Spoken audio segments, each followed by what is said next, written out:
সালে এইচএসসি শিক্ষার্থী বন্ধুরা, আমার ভিডিওতে তোমাদের সকলকে স্বাগতম। তো কোটা সংস্কার আন্দোলনের জন্য কিন্তু তোমাদের এইচএসসি পরীক্ষা অনেকদিন যাবৎ স্থগিত ছিল। তো এই স্থগিত পরীক্ষাগুলো 11ই আগস্টের পর হবে বলে জানা গিয়েছিল। কিন্তু 11ই আগস্টের পর থেকে কবে কোন পরীক্ষা এটা কিন্তু তোমরা অনেকেই জানতে না। তো তোমাদের কিন্তু এই নতুন রুটিন যেটা আছে, এই রুটিন তোমাদের কিন্তু প্রকাশ হয়ে গেছে যে 11 আগস্টের পর থেকে কবে কোন পরীক্ষা অনুষ্ঠিত হবে তার কিন্তু একটা রুটিন প্রকাশ হয়ে গেছে।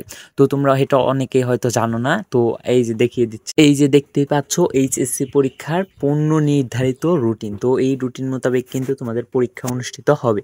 তো প্রথমেই দেখতেই পাচ্ছ যে প্রথমেই ভূগোল পরীক্ষা দিয়ে শুরু হবে, পরবর্তীতে পর্যায়ক্রমে তোমাদের বাকি যেই পরীক্ষাগুলো আছে সেগুলো অনুষ্ঠিত হতে থাকবে।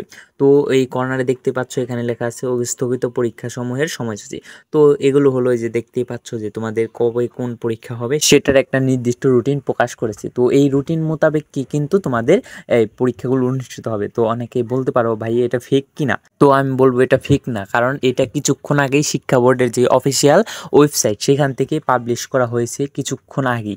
তো এটা ফেক নয়, এটা রিয়েল। এই রুটিন অনুযায়ী কিন্তু তোমাদের বাকি পরীক্ষাগুলো অনুষ্ঠিত হবে। তো এটা তুমি কোথায় পাবে এই এই রুটিনটা? তো এই রুটিনটা তুমি আমার ভিডিওর ফার্স্ট পিন কমেন্ট বক্সে কিংবা ডেসক্রিপশন বক্সেই পিডিএফ আকারে পেয়ে যাবে। তো সেখান থেকে কিন্তু তুমি এইটা রুটিনটা দেখতে পারো। আর হ্যাঁ, আরেকটা কথা, তোমাদের ব্যবহারিক পরীক্ষা কবে থেকে অনুষ্ঠিত হবে সেটারও কিন্তু এখানে বলা হয়েছে। তো সম্ভবত তোমাদের ব্যবহারিক পরীক্ষা অনুষ্ঠিত হবে 9/9/2024, অর্থাৎ সেপ্টেম্বরের 9 তারিখ থেকে। তো এর আগে তোমাদের এই বাকি মেন পরীক্ষাগুলো হয়ে যাবে, তারপরে কিন্তু তোমাদের এই ব্যবহারিক পরীক্ষাগুলো অনুষ্ঠিত হবে। তো এই ছিল আজকের ভিডিও। তো ভিডিওটি যদি ভালো লাগে অবশ্যই চ্যানেলটাকে সাবস্ক্রাইব করে পাশে থাকে বেল আইকনটা ক্লিক করে রাখবে। তো আজকের মতো এখান থেকে বিদায় নিচ্ছি, আর ভিডিওটি সম্পূর্ণ দেখার জন্য অসংখ্য ধন্যবাদ।